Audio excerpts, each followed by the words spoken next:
Hello, good evening everyone. चलिए guys, हमने जो पिछली 8-9 क्लासेस के अंदर देखा, आज हम उसके एमसीक्यूज को डिस्कस कर लेते हैं, जो कि बहुत इंपॉर्टेंट है कॉम्पिटिटिव पर्पस से। कंपटीशन में पूछे भी जाते हैं। तो जो क्वेश्चन पिछले हमने 8-9 क्लासेस के अंदर जो भी डिस्कस किया, सेल, टिश्यू, रेस्पिरेटरी सिस्टम, इन सब के हम इंपॉर्टेंट एमसीक्यूज को आज डिस्कस कर लेते हैं। स्टार्ट करते हैं क्वेश्चन से। पहला क्वेश्चन है आपका, most abundant tissue of human body. Human body का सबसे एबंडेंट टिश्यू कौन सा है? मोस्ट एबंडेंट मतलब प्रमुखता से पाया जाने वाला। एबंडेंट का मतलब है सबसे प्रमुखता से पाया जाने वाला, प्रमुखता से पाया जाने वाला टिश्यू कौन सा है? प्रमुखता से पाया जाने वाला टिश्यू कौन सा है? तो पहला उसमें ऑप्शन है आपका epithelial tissue. First one is your epithelial tissue, another one is your connective tissue, C muscle tissue, D nervous tissue. चलिए बताइएगा गाइस, क्या सही जवाब होगा? What is the right answer? सही जवाब क्या होगा? मोस्ट एबंडेंट टिश्यू, सबसे प्रमुखता से पाया जाने वाला टिश्यू कौन सा है? Anyone have idea? Yes, what is the right answer? तो टिश्यू, टिश्यू का मतलब क्या है? Tissue that means group of cell which have similar structure and function. Group of cell which have, group of cell which have, ऐसा cell का समूह जिसकी संरचना एवं कार्य समान हो। संरचना एवं कार्य समान हो, उसको अपन कहते हैं क्या? We are calling that tissue. और इसके अंदर आपका सी गलत जवाब है। Most abundant tissue of human body is connective tissue. सबसे प्रमुखता से पाया जाने वाला टिश्यू है वो है आपका कनेक्टिव टिश्यू, जिसे कि हम हिंदी में कहते हैं संयोजी उत्तक। जिसे कि हम क्या कहते हैं? संयोजी उत्तक भी कहा जाता है।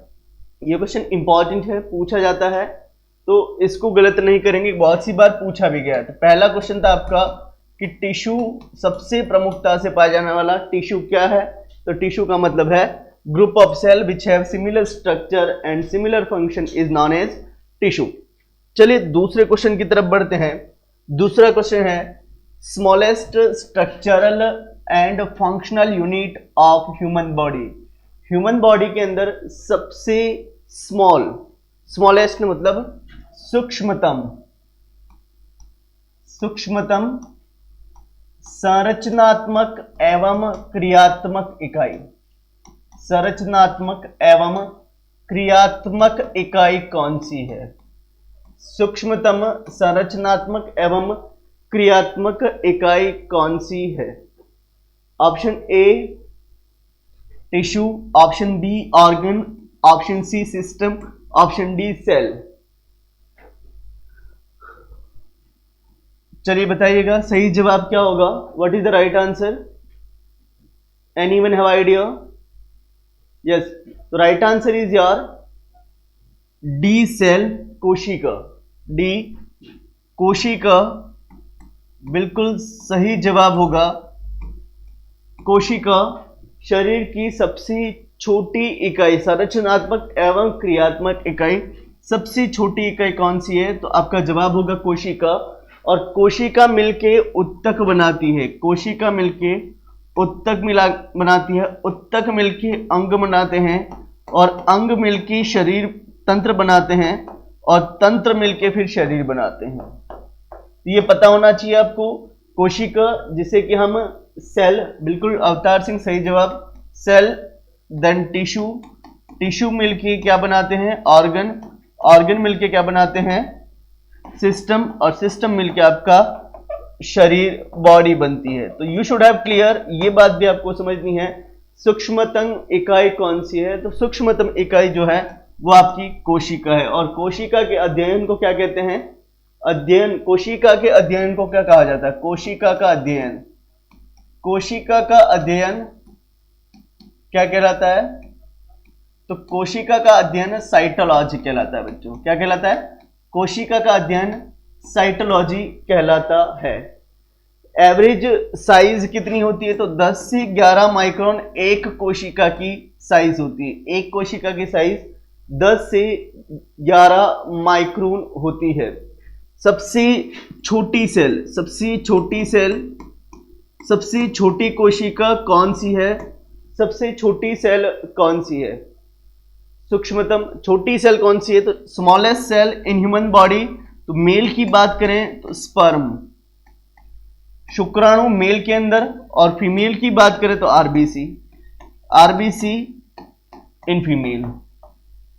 उसके बाद समझिएगा सबसे बड़ी सेल, बड़ी कोशिका कौन सी है? तो जब बड़ी कोशिका की बात की जाए तो बड़ी कोशिका मेल और फीमेल, फीमेल में ओवम अंडाणु, और मेल के अंदर न्यूरॉन तंत्रिका। तो ये बातें आपको बेसिकली पता होनी चाहिए कि कौन सी छोटी कोशिका है, कौन सी बड़ी कोशिका है। ऐसे क्वेश्चंस भी कॉम्पिटिटिव के अंदर पूछे जाते हैं, वेरी इंपॉर्टेंट क्वेश्चन। तो एक क्वेश्चन आपको 4 क्वेश्चन देके जा रहा है बच्चों, एक क्वेश्चन आपको 4 इंपॉर्टेंट क्वेश्चन देके जा रहा है। तो ये चीजें आपको पता होनी चाहिए कि सबसे छोटी कोशिका कौन सी है, सबसे छोटी सेल कौन सी है। तो शुड हैव क्लियर, छोटी बड़ी ये सारी बातें मैंने कर ली।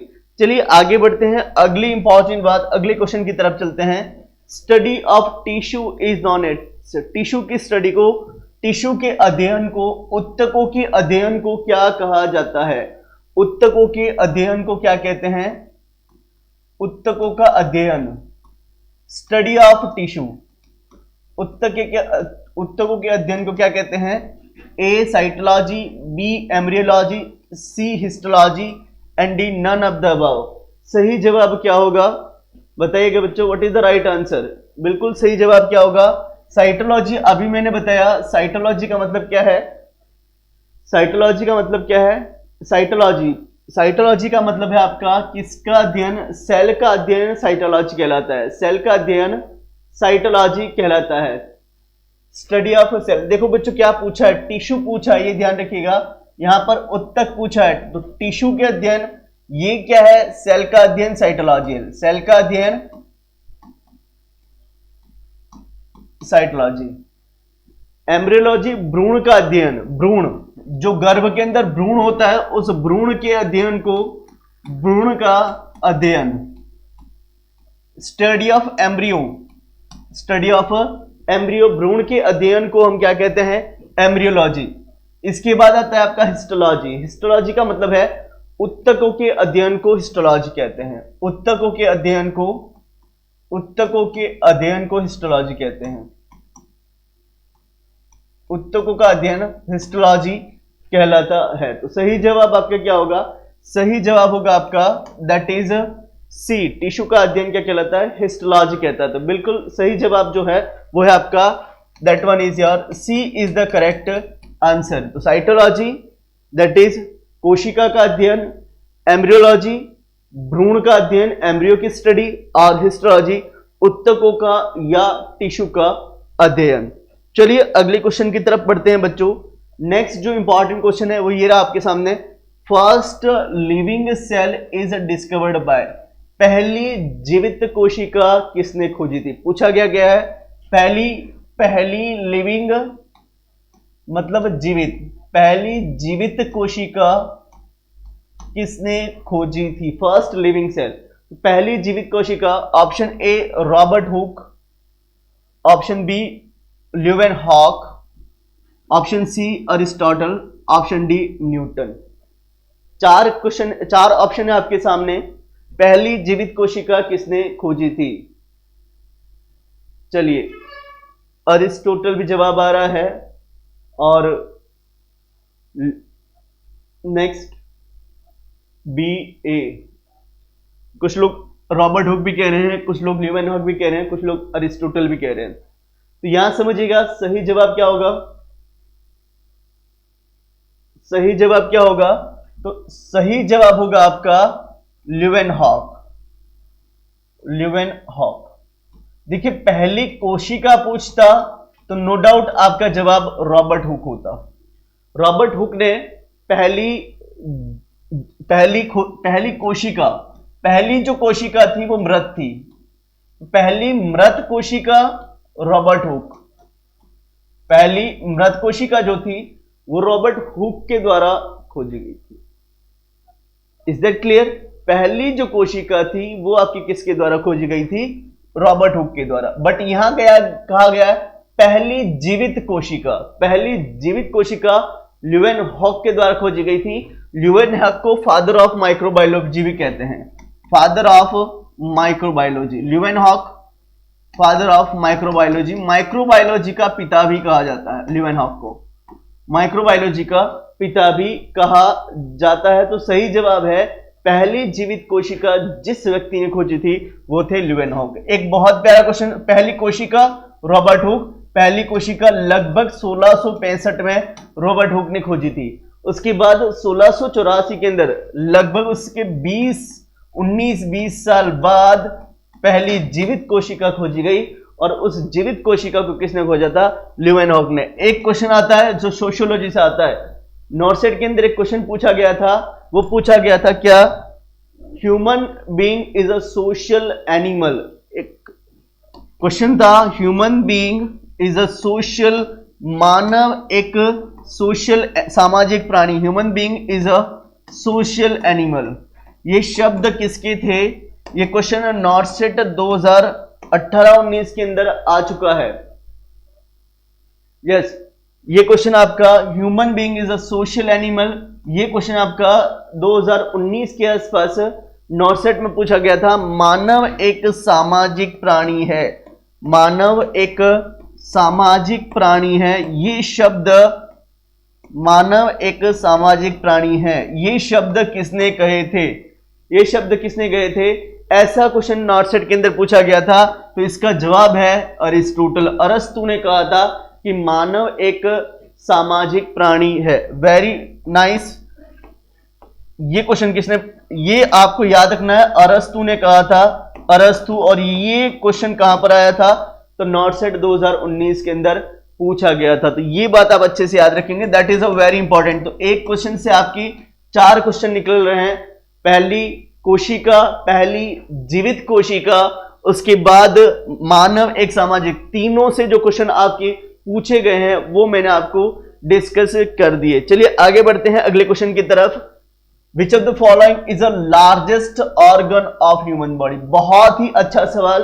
विच of the following is a largest, human मानव शरीर का सबसे बड़ा ऑर्गन कौन सा है? क्वेश्चन पूछा गया आपसे, मानव शरीर का सबसे बड़ा ऑर्गन, मानव शरीर का सबसे बड़ा अंग, सबसे बड़ा अंग कौन सा है? ये क्वेश्चन आपसे पूछा गया है। मानव शरीर का सबसे बड़ा अंग कौन सा है?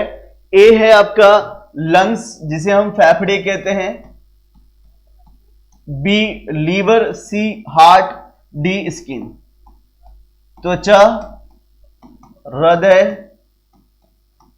चलिए बताइएगा, तो सही जवाब क्या होगा? प्रियांश इंडिया ने जवाब दिया कि सर डी बिल्कुल सही जवाब है। यस, देखते हैं बाकी लोग। शैलेश बी, यस, अवतार Singh D, Avtar Singh D, yes, very nice.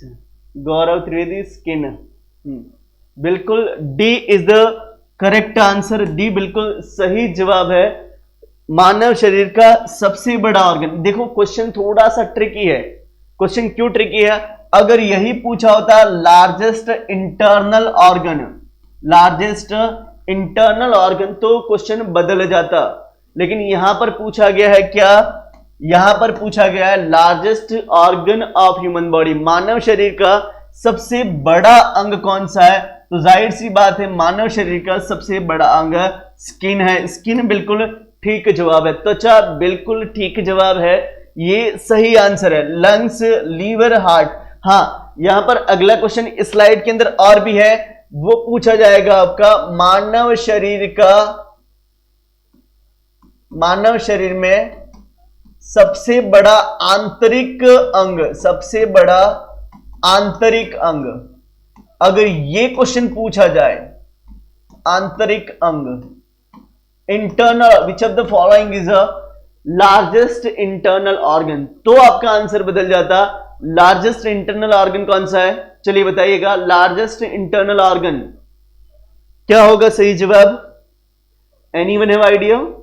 Largest internal organ, देखिएगा अगला सवाल आपका यही है। Which of the following is the largest internal organ of human body, मानव शरीर का सबसे बड़ा इंटरनल ऑर्गन कौन सा है? बिल्कुल सही जवाब क्या होगा?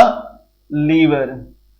Is that? तो you should have clear, skin सबसे बड़ा और आंतरिक सबसे बड़ा, लीवर आंतरिक सबसे बड़ा, आंतरिक सबसे बड़ा, that means internal organ, largest internal organ.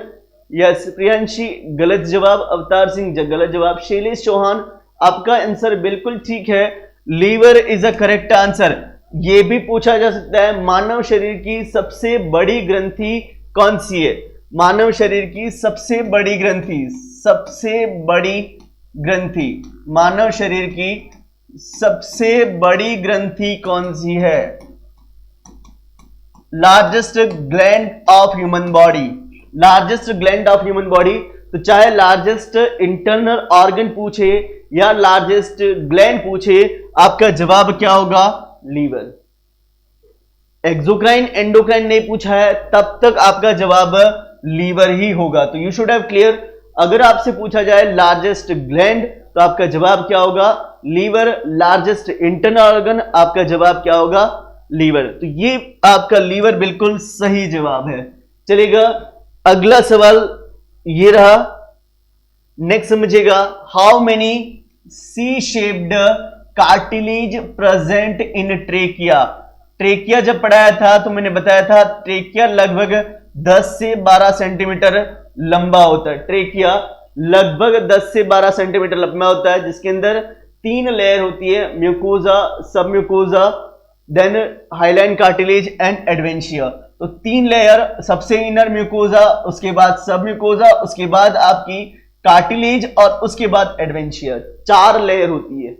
कौन कौन सी? तो अभी बताई थी, म्यूकोजा, फिर आपकी सब म्यूकोजा, फिर आपकी कार्टिलेज और उसके बाद है एडवेंशिया।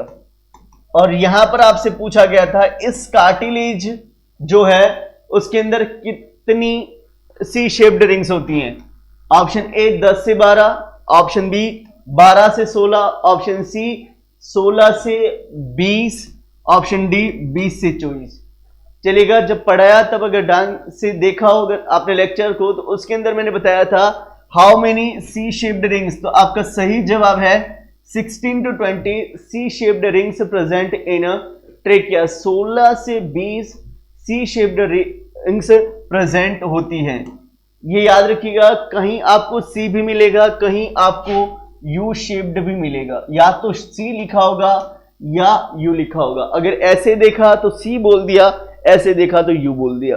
तो कहीं नेट पर आपको यू शेप्ड भी आता है, तो यू शेप्ड भी लिखा हो तो घबराने की जरूरत बिल्कुल भी नहीं है। तो ये बात आप अच्छे से याद रखेंगे, सी शेप्ड रिंग्स और U shaped rings. How many C shaped और how many U shaped rings present in trachea? Trachea के अंदर तो आपको याद रखना है 16 से 20 सी शेप्ड रिंग्स होती हैं। ठीक है, चलिए अगले क्वेश्चन की तरफ बढ़ते हैं। Next question, which of the following tissue present in lining of hollow organs? जो होलो ऑर्गन्स है, खाली कैविटीज हैं, खाली कैविटीज हैं, उनके अंदर कौन सा टिश्यू प्रेजेंट होता है? कौन सा टिश्यू प्रेजेंट होता है? Option A simple squamous epithelium, option B pseudo stratified ciliated columnar epithelium, option C ciliated columnar epithelium, option D stratified columnar epithelium. तो क्वेश्चन पूछा जा सकता है, पूछा भी गया है। तो होलो ऑर्गन्स जितने भी हैं, lining of the hollow organs, hollow organs की जो कैविटी है वो आपकी सिंपल स्क्वेमस एपिथेलियम। सिंपल का मतलब क्या होता है? सिंपल और स्ट्रेटिफाइड। जब मैंने टिश्यू पढ़ाया तो वहां बताया था सिंपल का मतलब होता है सिंगल लेयर। सिंपल का मतलब क्या होता है बच्चों? सिंपल का मतलब होता है ऐसा टिश्यू जिसके अंदर एक ही लेयर हो। और स्ट्रेटिफाइड का मतलब क्या होता है? स्ट्रेटिफाइड का मतलब क्या होता है? चलिए बताइएगा बच्चों। स्ट्रेटिफाइड का मतलब है क्या? स्ट्रेटिफाइड का मतलब है मल्टीपल लेयर्स। जब आपकी मल्टीपल लेयर हो तो उसको अपन बोलते हैं स्ट्रेटिफाइड। और ये स्क्वेमस जो कि आपका शेप है, स्क्वेमस जो कि आपका शेप है, तो ये याद रखेंगे आप। Squamous shaped simple squamous epithelium present in where, कहां प्रेजेंट होता है? तो सही जवाब होगा आपका होलो ऑर्गन्स के अंदर। आपका कौन सा प्रेजेंट होता है? तो सिंपल स्क्वेमस एपिथेलियम। होप कि ये क्वेश्चन भी आप गलत बिल्कुल भी नहीं करेंगे बच्चों। चलिए आगे बढ़ते हैं अगले क्वेश्चन की तरफ। अगला इंपॉर्टेंट क्वेश्चन आपकी स्क्रीन पर ये रहा। चलिए बताइएगा, विच of the following tissue present in inner lining of trachea? Trachea के अंदर मैंने अभी बताया, ट्रेकिया के अंदर ये आपका ट्रेकिया है। This is your trachea. Trachea की अंतः लेयर के अंदर, इनर लाइनिंग के अंदर कौन सा टिश्यू प्रेजेंट होता है? कौन सा उत्तक प्रेजेंट होता है?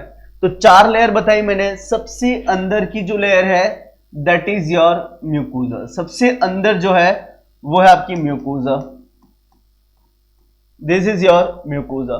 और उसके बाद जो आपका है वो है सबम्यूकोजा, उसके बाद कार्टिलेज और उसके बाद एडवेंशिया।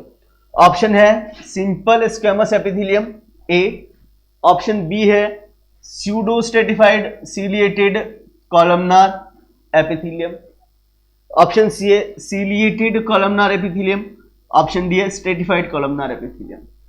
तो बहुत जो आपका एयरवे है from nose to nose, nasal cavity, pharynx, then your trachea, then up to the tertiary bronchi तक, नोज से लगाकर टर्शियरी ब्रोंकाई तक एक सिंगल टिश्यू होता है। उसका नाम क्या है? Single tissue present from trachea sorry nose to your which one? Tertiary bronchi. Tertiary bronchi तक एक सिंगल टिश्यू पाया जाता है, pseudo stratified ciliated columnar epithelium. तो ये क्वेश्चन भी आप गलत नहीं करेंगे, ये भी बहुत इंपॉर्टेंट है और बहुत सी बार पूछा गया है, बहुत सी बार पूछा गया है, गलत बिल्कुल भी नहीं करेंगे बच्चों। चलिए आगे बढ़ते हैं। अगला क्वेश्चन ये रहा, C shaped rings of trachea is formed by which cartilage? ये तो बहुत सी बार पूछा गया है, सिंपल सा सवाल है। सी शेप्ड रिंग्स हैं जो ट्रेकिया की, वो किस टिश्यू की बनी होती है? Option A hyaline cartilage, option B elastic cartilage, option C fibrous cartilage, option D all of the above. जवाब क्या होगा? Hyaline cartilage.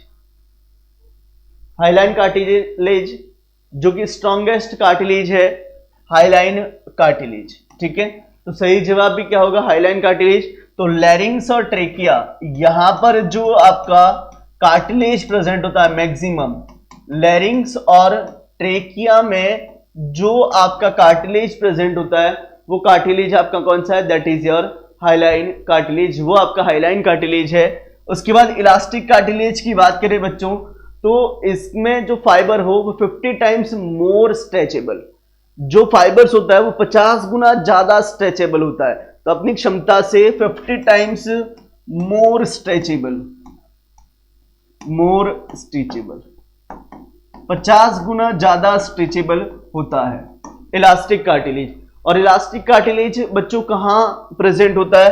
तो इलास्टिक कार्टिलेज जो है वो ब्लड वेसल्स के अंदर प्रेजेंट होता है, tunica media of blood vessels, tunica media of blood vessels ear pinna के अंदर प्रेजेंट होता है, and tip of the nose, यहां पर आपके इलास्टिक कार्टिलेज प्रेजेंट होता है। फाइब्रस कार्टिलेज इंटरवर्टिब्रल डिस्क के अंदर, इंटर याद करिएगा जब पढ़ाया था बताया था, इंटरवर्टिब्रल डिस्क के अंदर आपका फाइब्रस कार्टिलेज होता है। और जॉइंट्स पर है ना, सेमिल्यूनर कार्टिलेज भी बोलते हैं फाइब्रस कार्टिलेज को, और क्या कहते हैं? It is also known as semilunar cartilage, इसी सेमिल्यूनार कार्टिलेज भी कहा जाता है, semilunar cartilage.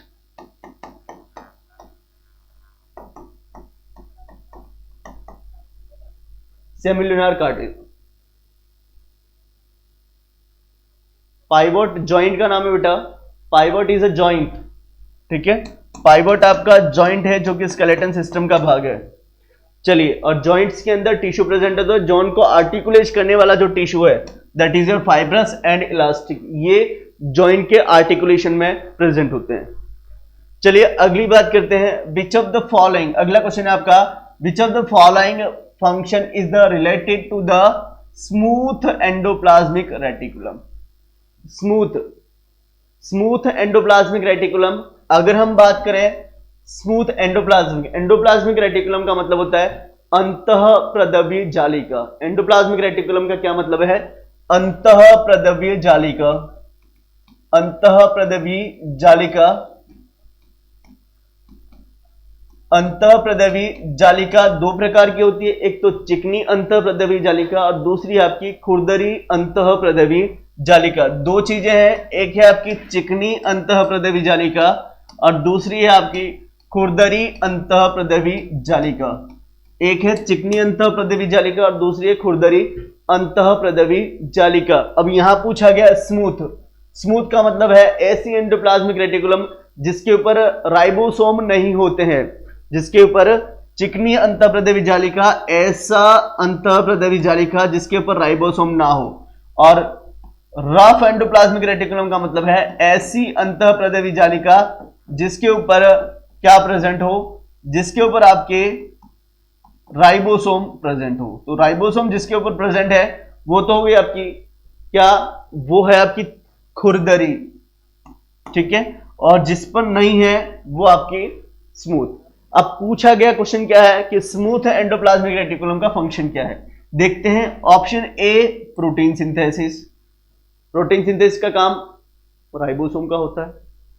Transportation of protein जो कि आपका गोल्जी एपरेटस करता है। Detoxification of toxins, detoxification of toxins, yes बिल्कुल सही जवाब, detoxification of toxins. Protein synthesis, rough endoplasmic reticulum, transportation of protein that is Golgi apparatus and detoxification of toxins. Organelles हैं और ऑर्गेनेल्स में आपको याद रखना है डिटॉक्सिफिकेशन ऑफ टॉक्सिन्स, जितने भी टॉक्सिन्स हैं उन टॉक्सिन्स को डिटॉक्सिफाई करने का काम कौन करता है? तो आपका जो सही जवाब होगा वो क्या होगा? Detoxification of toxins is done by और विच वन? तो ये याद रखेंगे।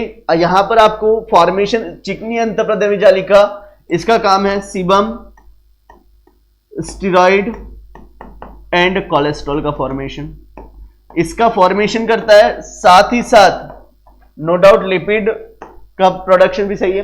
तो मेनली आपको याद रखना है नॉन प्रोटीन का एसएससी याद रखेंगे, S for sebum, S for steroid and C for cholesterol. इनका प्रोडक्शन कौन करता है? दैट इज डन बाय और स्मूथ एंडोप्लाज्मिक रेटिकुलम, चिकनी अंतःप्रदवीय जालिका।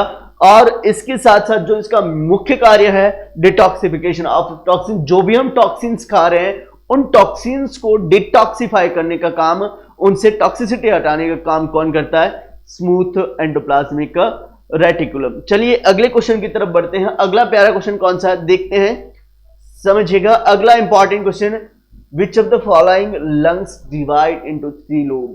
क्वेश्चन पूछा गया था आरपीएससी के अंदर, Rajasthan public service commission, RPSC के अंदर एक क्वेश्चन आया था, विच of the following lungs divide into 3 lobe. निम्न में से कौन सा लंग्स है जो 3 लोब के अंदर डिवाइड होता है? 3 लोब के अंदर कौन सा लंग डिवाइड होता है?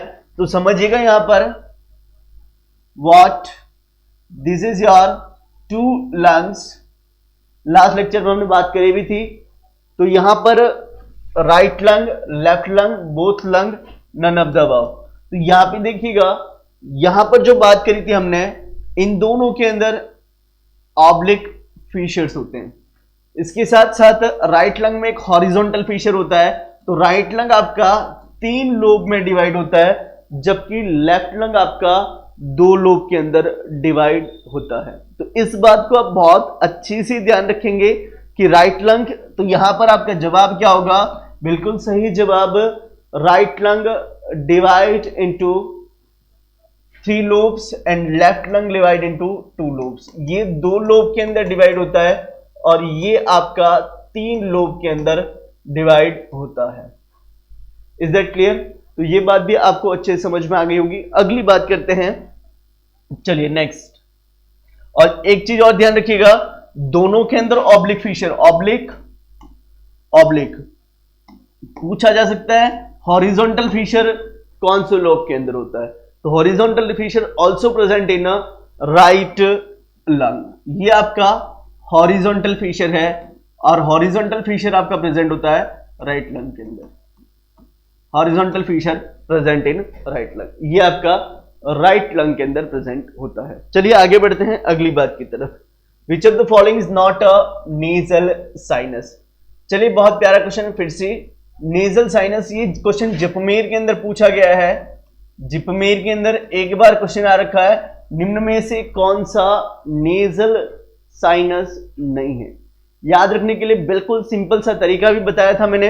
अगर हम बात करें साइनस की, नेजल साइनस की, तो बच्चों याद रखिएगा, जब नेजल साइनस की बात की जाती है तो नेजल साइनस, समझदार हैं आप, साइनस किससे बनते हैं? तो sinuses are formed by, sinus किन से बनते हैं? Sinuses are formed by articulation of bone, articulation of bone, bone के आर्टिकुलेशन से, आर्टिकुलेशन ऑफ बोन, बोन के आर्टिकुलेशन से साइनसेस बनते हैं। ठीक है, बोन के आर्टिकुलेशन से साइनस बनते हैं। अब इन साइनस का काम क्या है? हल्का करना। किसको हल्का करना? किसको? स्कल को, खोपड़ी को हल्का करने का काम कौन करता है? खोपड़ी, है ना। स्कल को हल्का करने का काम कौन करता है? तो स्कल को हल्का करने का काम आपका कौन करता है? These nasal sinus. क्योंकि नेजल साइनस के अंदर क्या भरा होता है? इन नेजल साइनसेस के अंदर एयर भरी होती है। और इसको याद रखने का आपको मैंने सिंपल सा तरीका बताया था, FMC, FMC, FMC, frontal sinus, maxillary sinus, sphenoid sinus and ethmoid sinus, ये 4 साइनसेस होते हैं। अब यहां देखते हैं FMSE, frontal, maxillary, sphenoid and ethmoid sinus. तो जवाब आपका क्या होगा? फ्रंटल साइनस बिल्कुल सही है, मैक्सिलरी साइनस बिल्कुल सही है, मैंडिबुलर साइनस नहीं होता है, इथमोइड साइनस भी होता है। तो सही जवाब होगा कौन सा? Mandibular sinus.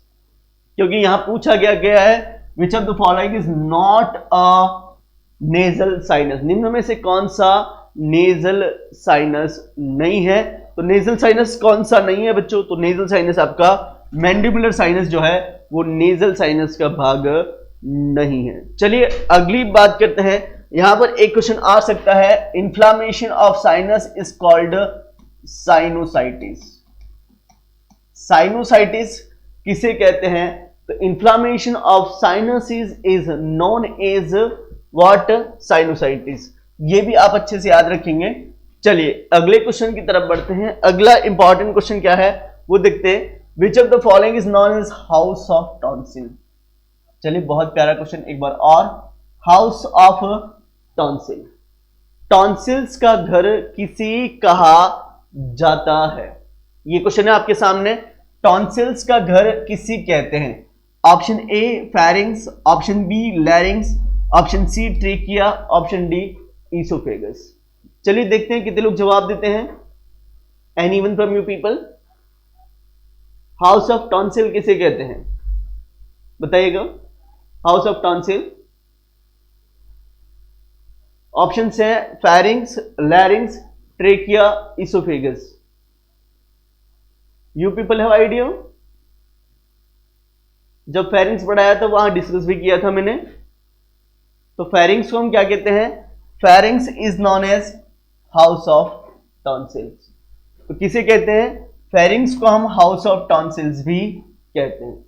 उसके बाद लैरिंग्स, जिसे हम क्या कहते हैं, ये तो हो गया आपका हाउस ऑफ टॉन्सिल, टॉन्सिल्स का घर, जिसके अंदर pharyngeal tonsil, adrenal tonsil present होते हैं, pharyngeal tonsil, adrenal tonsil present होते हैं। मेघराज वर्मा बिल्कुल सही जवाब आपका, हाउस ऑफ टॉन्सिल फेरिंग्स को कहा जाता है। लैरिंग्स को क्या कहते हैं, larynx is known as voice box, larynx को हम वॉइस बॉक्स कहते हैं, लैरिंग्स को हम वॉइस बॉक्स कहते हैं। नेक्स्ट ट्रेकिया, ट्रेकिया को हम क्या कहते हैं, trachea is known as windpipe, trachea को हम क्या कहते हैं, windpipe, windpipe trachea को कहते हैं। और ईसोफेगस को हम कहते हैं फूड पाइप, फूड पाइप, ठीक है। फूड पाइप, भोजन नली, हवा नली, आवाज बॉक्स एंड टॉन्सिल्स का घर। चलिए अदिति गुप्ता बिल्कुल सही जवाब। तो ये आप याद रखेंगे, यहां से डिफरेंट क्वेश्चन पूछ सकते हैं। फेरिंग्स के बारे में आपको बता दिया था, लगभग 12 से 14 सेंटीमीटर की लंबाई होती है।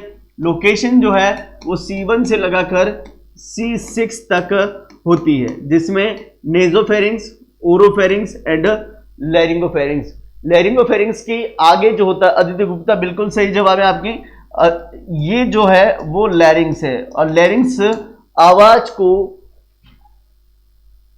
पैदा करने में, प्रोड्यूस करने में मदद करता है। चलिए, विच of the following is a wind pipe, question जो अभी पूछा था वही आ गया।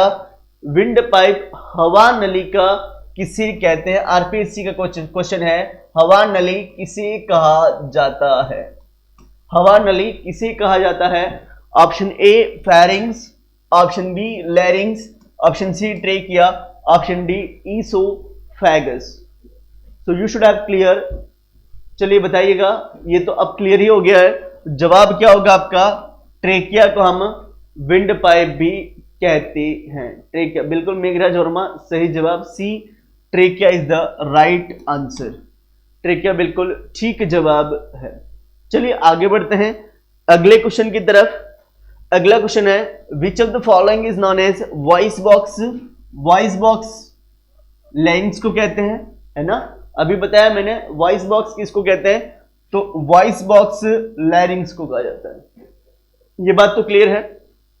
अब यहां समझिएगा, लैरिंग्स कितनी कार्टिलेज से मिलकर बनी होती है, लैरिंग्स कितनी कार्टिलेज से मिलकर बनी होती है, तो लैरिंग कंसिस्ट 9 कार्टिलेज। लैरिंग्स के अंदर कितनी कार्टिलेज होती है, 9 कार्टिलेज होती है। क्वेश्चन बहुत सी बार पूछा गया है, 9 कार्टिलेज होती है, paired and unpaired, paired and unpaired. 3 paired cartilage, 3 paired, और ये होगी पेयर्ड 6, और अनपेयर्ड कार्टिलेज जो है वो कितनी होती है, अनपेयर्ड कार्टिलेज जो है वो 3 होती है। तो 6 + 3, मेघराज वर्मा बिल्कुल ठीक जवाब, 9 कार्टिलेज होती हैं। अब अगर हम अनपेयर्ड की बात करें तो thyroid, cricoid and epiglottis, thyroid, cricoid and epiglottis, ये तीनों आपकी अनपेयर्ड कार्टिलेज है। जबकि पेयर्ड की बात करें तो पेयर्ड में कितने हैं, पेयर्ड में समझिएगा, पेयर्ड में आपकी 3 arytenoid, corniculate and cuneiform, arytenoid, corniculate and cuneiform, these are your paired cartilage. ये आपको पता होना चाहिए, 3 पेयर्ड और 3 अनपेयर्ड, ये आपको अच्छे से पता होना चाहिए। थैंक यू मिस्टर मारवाड़ी पढ़ाई। चलिए, अब तो आपको ये बात समझ में आ गई होगी कि लैरिंग्स के अंदर कितनी कार्टिलेज है, दूसरी बात पेयर्ड कितनी है, अनपेयर्ड कितनी है, ये भी आपको पता होना चाहिए, क्योंकि यहां से क्वेश्चन उठता है। लैरिंग्स को हम वॉइस बॉक्स कहते हैं, ये आपको अच्छे से क्लियर हो गया है। पेयर्ड कौन सी है, अनपेयर्ड कौन सी, ये मैंने आपको बता दी। चलिए आगे बढ़ते हैं अगले क्वेश्चन की तरफ। अगला क्वेश्चन आपका ये रहा, which of the following is known as parenchyma of lungs. बहुत ही प्यारा question, parenchyma of lungs. Lungs का पेरेन्काइमा किसे कहते हैं, लंग्स का पेरेन्काइमा किसे कहते हैं, पेरेन्काइमा ऑफ लंग्स किसे कहा जाता है। ऑप्शन ए है आपका ट्रेकिया, ऑप्शन बी है आपका ब्रोंकाई, ऑप्शन सी है एल्वेलाई, ऑप्शन डी है प्लूरल कैविटी। चलिए बच्चों क्या होगा जवाब बताइएगा फटाफट से। A trachea, B bronchi, C alveoli, D pleural cavity. What is the right answer? सही जवाब क्या होगा? Do you have idea or not? Yes, parenchyma दो चीजें, एक है कंडक्टिंग जोन, एक है कंडक्टिंग जोन, एक है आपका रेस्पिरेटरी जोन। चार शब्द बताऊंगा मैं यहां पर, conducting zone, respiratory zone and उसके बाद आपका parenchyma and stoma. Parenchyma and stoma. पहली बात तो समझिएगा, actual physiological part of any body organ, actual physiological part of any organ is known as parenchyma. Parenchyma का मतलब क्या होता है? Actual physiological part, actual physiological part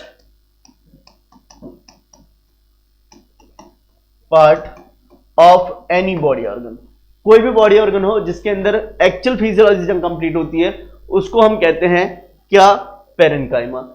जैसे किडनी में नेफ्रॉन, किडनी में नेफ्रॉन होता है जहां आपका प्रोडक्शन होता है किसका? यूरिन का। उसी तरह लंग्स के अंदर एयर एक्सचेंज कहां पर होता है? तो रेस्पिरेटरी जोन, और रेस्पिरेटरी जोन कौन सा है? एल्वेलाई। तो एल्वेलाई जो है वो आपका क्या हुआ? That is parenchyma. एल्वेलाई जो है वो आपका है पेरेन्काइमा। तो ये बात आपको अच्छे से पता होनी चाहिए। तो यहां पर आपने जो हमने बात पढ़ी थी, हमने जो बात पढ़ी थी, क्या पढ़ी थी आपको याद होगा? ट्रेकिया, ट्रेकिया जो है वो बाइफरकेट हुआ था, primary bronchi, secondary bronchi and tertiary bronchi, tertiary bronchi. उसके बाद larger bronchiole, smaller bronchiole, larger bronchiole, smaller bronchiole and terminal bronchiole, terminal bronchiole. तो ट्रेकिया से लगाकर टर्मिनल ब्रोंक्यूल तक ये जो है वो आपका कंडक्टिंग जोन है। This is your conducting zone, ये आपका कंडक्टिंग जोन है। इस पर यहां एयर एक्सचेंज होती है, सिर्फ यहां एयर एक्सचेंज होती है, जबकि respiratory bronchiole, alveolar duct and alveoli, ये एक्चुअल में जहां पर एयर एक्सचेंज होता है, और इसको हम कहते हैं क्या? इसको हम कहते हैं रेस्पिरेटरी जोन।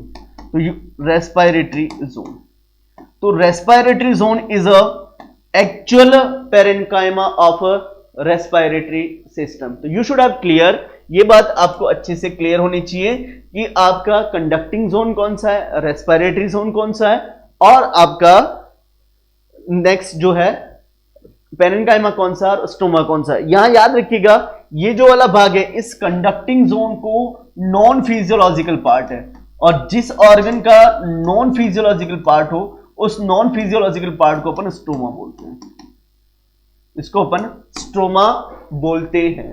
तो you should have clear stoma and parenchyma. Parenchyma functioning part जिसे एल्वुलाई, राइट, एंड एल्वुलाई कह दो या रेस्पिरेटरी जोन कह दो। कंडक्टिंग जोन को अपन स्टोमा कहते हैं, जो कि नॉन फंक्शनिंग पार्ट है, ओनली एयर को कंडक्ट करता है। चलिए आगे बढ़, तो इसका जवाब क्या होगा? इसका सही जवाब है आपका एल्वुलाई। कैविटी नहीं हो सकता, ब्रोंकाई और trachea, that is your conducting zone. ये आपके कंडक्टिंग जोन है, जो कि ये आपके कंडक्टिंग जोन है, जो कि आपके स्टोमा है, स्टोमा। ठीक है, तो इस बात को आप अच्छे से याद रखेंगे। चलिए अगले क्वेश्चन की तरफ बढ़ते हैं। नेक्स्ट क्वेश्चन हमारा ये रहा, वन रेस्पिरेटरी साइकिल कंप्लीट्स इन, एक रेस्पिरेटरी साइकिल कितने सेकेंड में कंप्लीट होता है? आइडल टाइम पूछा है, आइडल टाइम कितना होता है? ऑप्शन ए है आपके सामने 5 सेकेंड, ऑप्शन बी है 10 सेकेंड, ऑप्शन सी है 3 सेकेंड, ऑप्शन डी है 2 सेकेंड।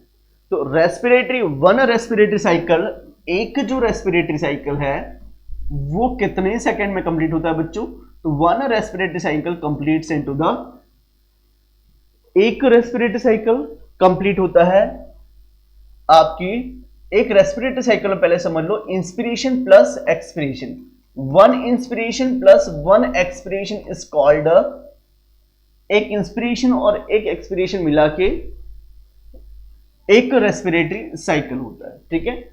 इंस्पिरेशन की बात करें, इंस्पिरेशन है एक्टिव प्रोसेस है जो कि 2 सेकंड में कंप्लीट होता है। एक्सपिरेशन पैसिव प्रोसेस है जहां एनर्जी लॉस नहीं होता, इसलिए धीरे होता है 3 सेकंड के अंदर। अब आप समझ गए होंगे इंस्पिरेशन एंड एक्सपिरेशन, एक इंस्पिरेशन और एक एक्सपिरेशन मिलके 2 + 3 = 5 सेकेंड। इसलिए आपका जवाब जो होगा वो होगा 5 सेकेंड। क्या होगा जवाब? 5 सेकेंड। लेकिन यहां जो बात याद रखनी है, 5 सेकेंड बिल्कुल सही जवाब है। आइडियली 5 सेकेंड के according 12 breath per minute. 1 minute के अंदर अगर आइडियली 5 सेकेंड के हिसाब से बात करें तो आरआर कितनी होगी? आरआर जो होगी वो आपकी 12 ब्रीथ पर मिनट होगी। इस बात को भी आप अच्छे से याद रखेंगे और इसीलिए 10 से नीचे जाता है तो उसको अपन बोलते हैं ब्रेडिपनिया। ब्रेडिपनिया 10 ब्रीथ पर मिनट से नीचे हो तो दैट इज कॉल्ड ब्रेडिपनिया। और 24 से ऊपर हो, अदिति बिल्कुल सही जवाब, 24 ब्रीथ पर मिनट से ऊपर हो तो उसको हम क्या बोलेंगे? That is called tachypnoea. तो ब्रेडिपनिया एंड टैकिपनिया। 24 ब्रीथ से ऊपर तो टैकिपनिया, और अगर हम 10 ब्रीथ से कम हो तो ब्रेडिपनिया। ये बातें आपको अच्छे से पता होनी चाहिए। चलिए आगे बढ़ते हैं। अगला क्वेश्चन, नॉर्मल रेस्पिरेटरी सेंटर, श्वसन सेंटर कहां होता है? रेस्पिरेटरी सेंटर मतलब श्वसन तंत्र का जो प्रमुख सेंटर है वो कहां पर होता है? Option A medulla oblongata, option B pons, option B cerebrum, option D कर दो सेरिबेलम, कर दो इसको, कर दो सेरिबेलम। तो medulla oblongata, medulla oblongata, pons, cerebrum और अगला है आपका, तो चलिए बताइएगा नॉर्मल रेस्पिरेटरी सेंटर कहां होता है? तो normal respiratory centre option A medulla oblongata, B pons, C cerebrum, D cerebellum. तो क्या होगा सही जवाब? चलिए तो सही जवाब होगा आपका मेडुला ऑब्लोंगेटा। तो रेस्पिरेटरी सेंटर कहां होता है? A medulla oblongata. Abnormal respiratory centres जो हैं forceful pneumotaxic area and apneustic area, they present in pons. तो न्यूमोटैक्सिक एरिया, न्यूमोटैक्सिक एरिया अगर स्पेसिफाई किया होता क्वेश्चन ने, pneumotaxic area and apneustic area, apneustic area, pneumotaxic area और apneustic area कहां होता है? तो इसका जवाब आपको जरूर होता है कि ये आपका पोन्स के अंदर होता है, ठीक है, ये आपका पोन्स के अंदर होता है। तो ये बातें आपको क्लियर होनी चाहिए, that is very important for UP पर। चलिए तो आपको ये बातें समझ में आ गई होंगी कि normal respiratory centre, inspiratory area and expiratory area, ये दोनों आपके मेडुला ऑब्लोंगेटा के अंदर प्रेजेंट होते हैं। बिल्कुल सही जवाब। अगली बात समझिएगा, during normal respiration volume inhaled and exhaled is known as. एक नॉर्मल श्वसन के दौरान जो सांस अंदर ली जाती है और सांस बाहर निकाली जाती है, सांस का अंदर लेना वॉल्यूम इनहेल्ड मतलब सांस को अंदर लेना, वॉल्यूम एक्सहेल्ड सांस को बाहर निकालना, इस प्रक्रिया को क्या कहा जाता है? Inspiration, expiration, tidal volume and lung capacity. चलिए बताइएगा, during normal volume inhaled and exhaled is known as.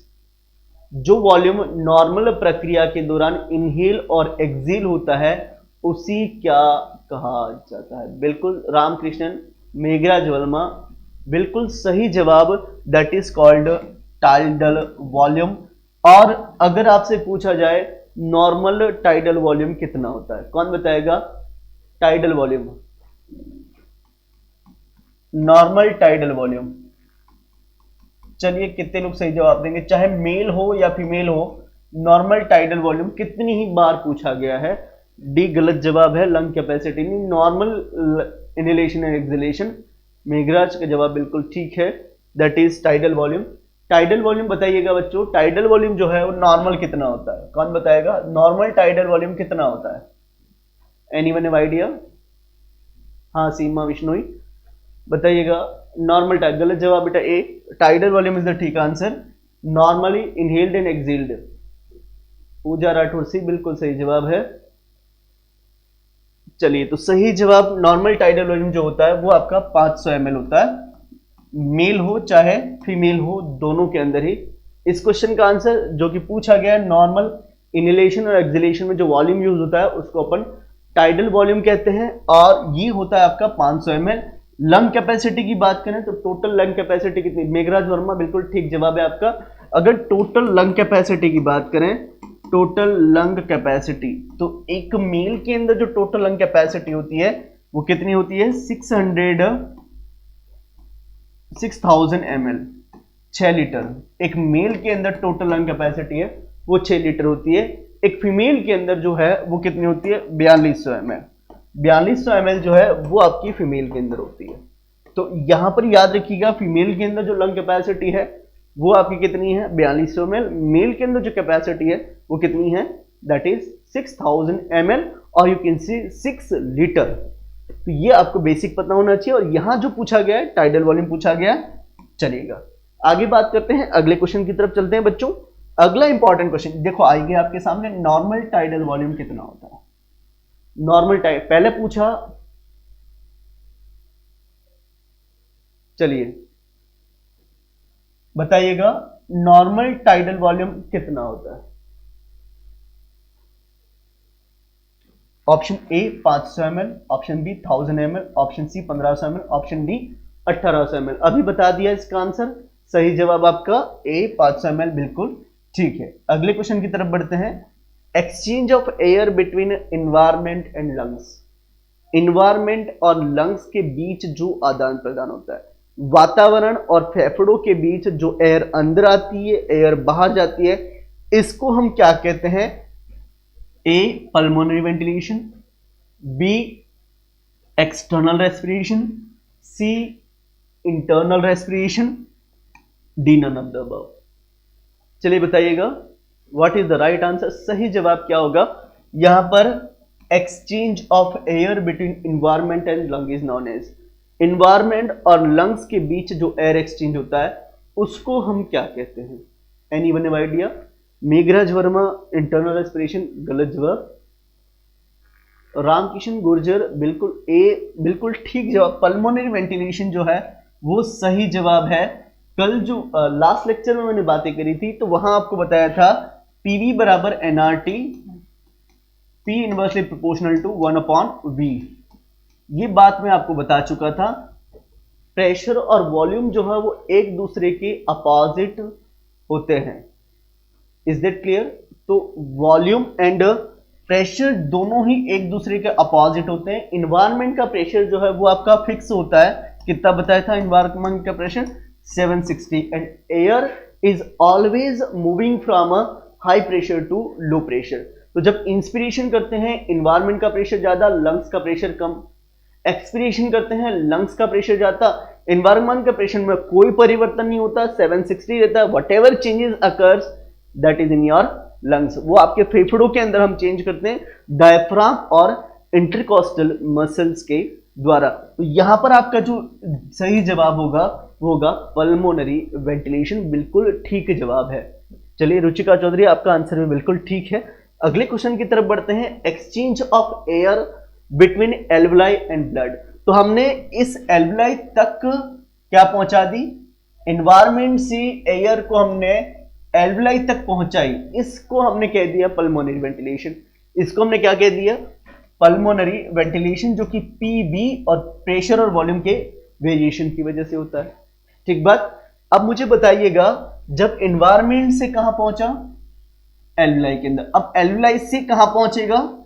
Alveoli से ये जो ऑक्सीजन है वो ब्लड के अंदर पहुंचेगी, इज दैट क्लियर? और ब्लड से यही ऑक्सीजन आपके ब्लड से कहां जाएगी? टिश्यू के अंदर जाएगी। देखो 3 प्रोसेस है, एनवायरमेंट से लंग्स में गई, उसको नाम दिया हमने पल्मोनरी वेंटिलेशन, इज दैट अब एल्वुलाई सी कहां गई? एल्वुलाई सी आपके कैपिलरीज के अंदर गई, इसको हमने नाम दिया एक्सटर्नल रेस्पिरेशन। तो एक्सचेंज ऑफ एयर, एयर का एक्सचेंज किसके बीच? Exchange of air between blood and alveoli. Blood और एल्वुलाई के बीच एयर एक्सचेंज होता है। एल्वुलाई और ब्लड के बीच ऑक्सीजन और कार्बन डाइऑक्साइड, ये ऑक्सीजन इसको देते हैं और यहां से क्या ले लेते हैं? यहां से कार्बन डाइऑक्साइड ले लेते हैं, इसको बोलते हैं एक्सटर्नल रेस्पिरेशन। तीसरी इंपॉर्टेंट बात, exchange of air between tissue, ये आपके टिश्यूज हैं, this is your tissue. Tissue इसको CO2 देगा और ब्लड इसको ऑक्सीजन देगा, ऑक्सीजन CO2, ऑक्सीजन CO2। तो exchange of air between blood and tissue is known as internal respiration.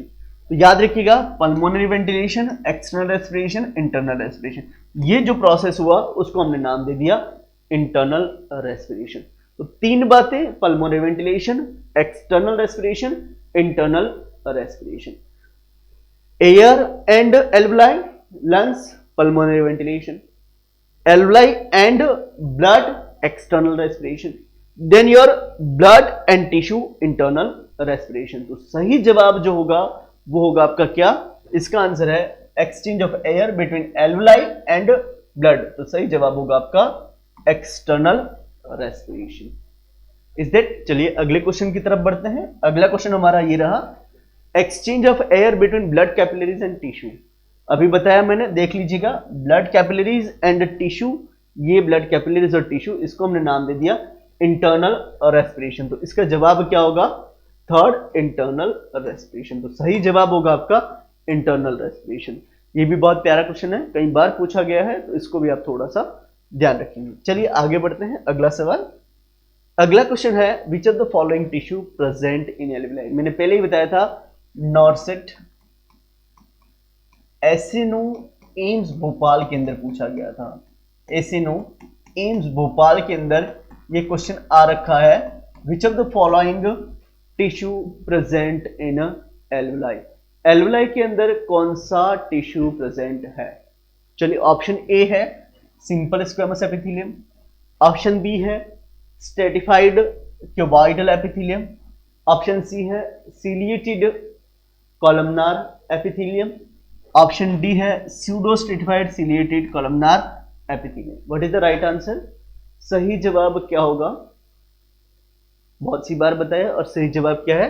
That is your simple squamous epithelium. A बिल्कुल ठीक जवाब है, सिंपल स्क्वेमस एपिथेलियम। चलिए अगले क्वेश्चन की तरफ बढ़ते हैं। अगला सवाल है, ये रहा, which of the following cell release surfactant in alveoli. ये भी बहुत प्यारा क्वेश्चन है, बहुत सी बार पूछा गया है। सर्फेक्टेंट एल्वुलाई में कौन रिलीज करता है? पहली बात, ऑप्शन ए है न्यूमोसाइट फर्स्ट, ऑप्शन बी है न्यूमोसाइट सेकंड, ऑप्शन सी है डस्ट सेल, ऑप्शन डी है ऑल ऑफ द अबव। मैंने आपको बताया था alveoli consist 3 types of cell. Alveoli के अंदर 3 प्रकार की सेल्स होती है, pneumocyte first, pneumocyte second and dust cell. एक है आपकी न्यूमोसाइट फर्स्ट, एक है न्यूमोसाइट सेकंड और तीसरी है dust cell. Pneumocyte first 95% non regenerative, pneumocyte second 5% and regenerative. और यहां पर जो बात आपको याद रखनी है, pneumocyte first structural organisation and pneumocyte second जो है वो आपकी सर्फेक्टेंट रिलीज करती है। जिपमेर में लगातार 2 बार आने वाला क्वेश्चन है ये, लगातार 2 साल जिपमेर में ये क्वेश्चन पूछा गया है, 2 बार, 15 और 16 दोनों साल कंटिन्यूस आया हुआ है कि सर्फेक्टेंट कौन रिलीज करता है? सर्फेक्टेंट न्यूमोसाइट सेकंड रिलीज करती है। न्यूमोसाइट सेकंड सर्फेक्टेंट कब रिलीज करती है? न्यूमोसाइट सेकंड सर्फेक्टेंट कब रिलीज करती है? तो second surfactant 24 week of gestation, 24 week of gestation, gestation की 24वें वीक ये स्टार्ट करती है, ठीक है। और उसके बाद ये नाम है लेसिथिन एंड स्फिंगोमाइलिन। दो सर्फेक्टेंट है लेसिथिन एंड स्फिंगोमाइलिन, इनका रेशियो 1:1। उसके बाद 1:2, 2:1।